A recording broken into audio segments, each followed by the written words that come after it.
የሚያመጡትን ታውቃላችሁ? ስብ፣ የዶሮ ስብ። የዶሮ ስብ ማለት የዶሮዎች ከዶሮ ውስጥ የሚወጣ ሞራ የሚመስሉ ስብ ናቸው። እነሱን በብልቃጥ አስቀምጠን ምን አይነት መድኃኒት እንደሆነ ሁልጊዜ እስቲ ያስቀምጡ። ዶሮ የምታርቡት ሰዎች በጣም ኢንፌክሽን የሆነ አደገኛ ቁስል፣ አልድን ያለ ቁስል፣ እሱን ቆርጣችሁ ላዩ ላይ በተለይ ከተፍ አድርጋችሁ ልጥፍ አድርጋችሁ በፕላስተር ስታስይዙት፣ እንደገና ደግሞ ቆርጣችሁም እንደዚህ ስላይስ ቆርጣችሁት እንደዚህ ቁስሉ ላይ ልጥፍ ብታደርጉት በጣም አመርቅዞ ያስቸገረ አደገኛ ቁስል የዶሮ ስብ ያጠፋል።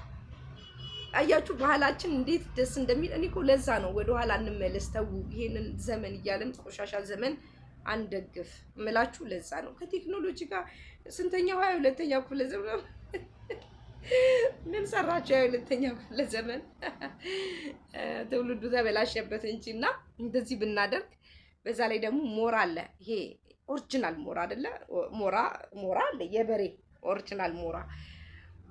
ሞራው ከሞራው ጎን ይሄ ትልቁ ሞራ አለ። ለምሳሌ እድል ዕጣ ክፍል የሚነበብበት ሞራ የሚጠነቆልበት ሞራ አለ። ረጅሙን እሱን አላልኩም። ከሱ ጎን የተጠባበቀ ድቡልቡል ያለ ሞራ አለ። ጎኑ ላይ ድቡልቡል ያለ ደስ የሚል ሞራ አለ። እሱ ጋር የሚበላ ጮማ ስጋ የሚመስል እሱን ቆርጣችሁ ከጎኑ ታወጡና እሱን ራሱ ታስቀምጡታላችሁ። ከዛ ሳል ያለበት ሰው፣ ኃይለኛ ሳል አስም ያለበት ሰው፣ ከባድ አስም ያለበት ሰው እሱን በነጭ ሽንኩርት እየከተፈ ጥቁር አዝሙድ፣ ነጭ ሽንኩርት ጨምሮ ይዋጣል። ለ7 ቀን ይዋጣል። ከ7 ቀን በኋላ ያለው ለውጥ እንዴት አይነት እነዚህ ጮማዎች ሞራዎች እንደዚህ መቼም እድሜ ልክ ሲወሰድ ነው። ኮሌስትሮል ገለመሌ ጋር ደግሞ ፍልስፍና ትወዳላችሁ አይደል?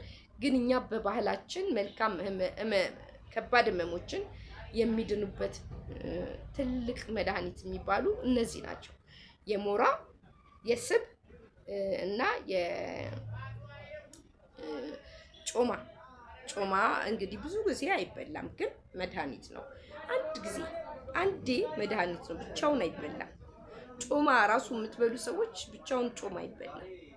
ከስንት ቀን አንድ ቀን መድኃኒት እንጠቀምበታለን። እንደዛ አድርጋችሁ እንደዚህ ባህላችንን የሚመስል እኛን የሚጠቅመንን ኢትዮጵያዊ የሚመስሉ መድኃኒቶቻችንን እንደሱ አድርገን በቆልታ አብቅላችሁ ደግሞ ጉንፋን ስታመጡ በቆልታ አብቅላችሁ ሰናፍጭ፣ ፌጦ፣ በቆልቱን እያረጋችሁ እሱን በቀን 2 ብትበሉ ጉንፋን ይጠፋል። ለምሳሌ በቆልት ንፍሮ ቀቅላችሁ ንፍሮን ትኩሱን ሳብ ታረጉትና ከዛ የቀረውን ደግሞ ንፍሮ ትበላላችሁ። እሱ ደግሞ ራሱ እንዳለ መድኃኒት ነው። አያችሁ ስንት አይነት መድኃኒት እንኳን እዚሁ ቁጭ ብለን እንደምናወራ። ስለዚህ እሱን አድርጉ። ጉንፋን ሲመጣ ታጠኑ፣ ባህር ዛፍ፣ ነጭ ባህር ዛፍ ታጠኑ፣ ቤታችሁን እጠሙ። ለህፃን ልጅ ግን ጉበት በሽታ ያመጣል እየተባለ ነው። አሁን ድሮኛ በደንብ ባህር ዛፍን ግቢያችን ውስጥ ስለነበር በደንብ ነው የምንታጠነው፣ በበቃይ ነው የምንታጠነው። ምንም አይነት ጉበት ህመም የለብንም። ያው የአሁን ትውልድ ሴንሲቲቭ ስለሆነ ከብዙ ኦርጋኒዝ ያልሆነ ብዙ ኬሚካል ጋር አብረው ስላደጉ ብዙ ችግር አለ። እነሱ መታጠን አይችሉም። ግን ለልጆች ሙቅ ውሃ፣ ለብ ያለ ውሃ በጨውና በነጭ ሽንኩርት ጣል አድርገን እነሱን ማጠን እንችላለን። እና እኛ ግን ባህር ዛፍ በትንሹ ባህር ዛፍ፣ ነጭ ባህር ዛፍ ፈልገን ነጭ ባህር ዛፍ መታጠን እንችላለን ማለት ነው። እነዚህን መድኃኒቶች መጠቀም እንችላለን። ተጠቀሙ፣ ይጠቅመናል። ስለሚጠቅመን ሁልጊዜ ሁላችንም እኔ የምላችሁን ነገር እናንተም የምታውቁትን ጻፉልኝ። ይሄን እናውቃለን፣ ይሄ ባህል ነበር፣ ኢትዮጵያዊ ነበር የምትሉትን እናንተ የምታውቋቸውን ደግሞ መድኃኒቶች ለኔ ጻፉልኝና እኔም ደግሞ ማቀው ከሆነ የሚጨመር ከሆነ ጨምርበታለሁ፣ ማቀውም ከሆነ ደግሞ ቴንኪው እንባባላለን ማለት ነውና ምን አውቀውን ነገር እንሸላለም። የወፍ መድኃኒት ያላችሁ ሰዎች አላችሁ። የወፍ መድኃኒት ያላችሁ ሰዎች የወፍ መድኃኒት እኔ አውቃለሁኝ። እናቴ ብቅል አብቅላ የወፍ መድኃኒት ሰዎቹን ገላቸውን ለሊት 12 ሰዓት ወፍ ከመንጫጫታቸው በፊት በዛ በበቀለው ብቅል ውሃ ገላቸውን ሲታጠቡ አውቃለሁ። ገላቸውን ይታጠባሉ። ብቅል ይበቀላል። ብቅል ሲበቀል ገብስ ነው የሚበቀለው፣ ንጹህ ገብስ ነው የሚበቀለው። ግን እንደዚህ የብቅሉ መክደኛ አሁን ምናልባት ዘመናዊ ስለሆንን ጨርቅና የሆነ ክዳን ነገር እንዳታደርጉበት፣ ሳር ነው የሚደረገው። ሰርዶ ሳር ይፈለግና ሰርዶ ሳር ታጭዶ ተጠቅልሎ አብሮ በሰርዶ ሳር ነው የሚበቅል እና ያ የሰርዶ ሳር ውሃና የብቅሉ ውሃ አንድ ላይ ብቅሉ ከበቀለ በኋላ ውሃ ይደረግበታል፣ ውሃ እንዲኖረው። ውሃው ነው እንግዲህ ለ7 ቀን ወይ ለ14 ቀን ገላቸውን ይታጠቡበታል። በዛ በብቅሉ ውሃ በሰርዶ ሲታሽ በሰርዶ ነው የሚታሸው። በዛ አንድ ላይ ተበቅሎበት በነበረበት በሰርዶ ውሃ ነው የሚታሸው እና እንደሱ አድርጎ እናቶቻችን ሲጠቀሙ አይቻለሁኝ እና ብዙ ቤተሰቦቻችን ሲድኑ ወዲያው ተፈውሰው ይሄ ወፍ የሚባለው ነገር ይጠፋል።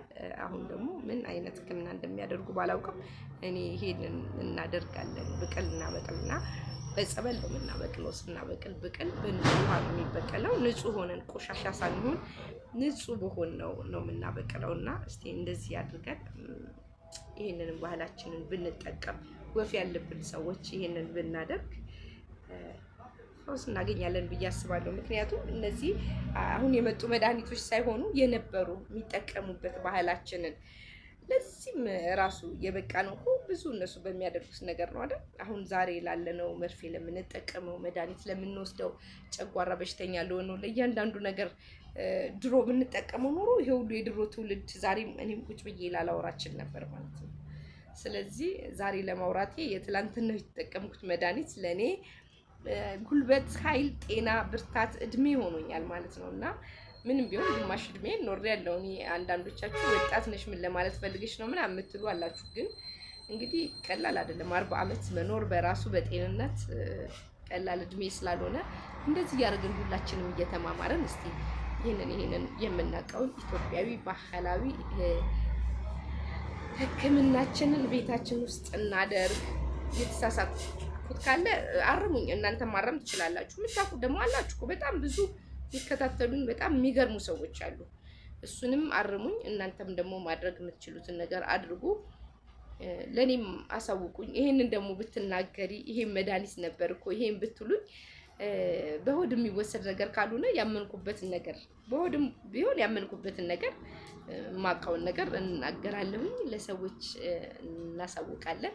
እናንተም ደግሞ የተሻለም ነገር ካለ እስቲ እንደዚህ እየተጨዋወትን ጥሩ ነገራችንን እናሳልፋለን። ያው ኢትዮጵያዊም አይደለም የሚያምርብን እኮ ይሄ ነው። ብዙ ነገራችን ማንነታችን የመጣንበት ከስር መሰረታችን ባዕድ አምልኮ እንዳናመልክ እየተጠነቀቀን ማለት ነው። እንደዚህ ስናደርግ ብዙ ባዕድ አምልኮ ውስጥ የገቡ ፋሚሊዎች አሉ። ብዙ በዚህ ባህሉ ባማረ ውበቱ በመጣ ቁጥር ደስ ደስ ባለበት ስሜት ውስጥ ሆነን ሁሉን ነገር እንደምናደርገው ሁሉ ሌላ ባዕድ አምልኮ አብሮን እንዳይከተልን ጥንቃቄ እያደረግን ይህንን መድኃኒት ብንጠቀምም ምንም ክፋት የለውም እና እኔ የማውቀውን ያህል ገና በጣም ብዙ እስከ እድሜ ድረስ ያወቅኳትን ነገር እነግራችኋለሁ እና እስከ መጨረሻው ሁሉ ጊዜ እስከ መጨረሻው ስሙት። ለዛ ነው ከእናንተ ጋር ረጅም ማውራት ስለምፈልግ ቀስ እያለን እናወራለን። ስሙት እስከ መጨረሻው።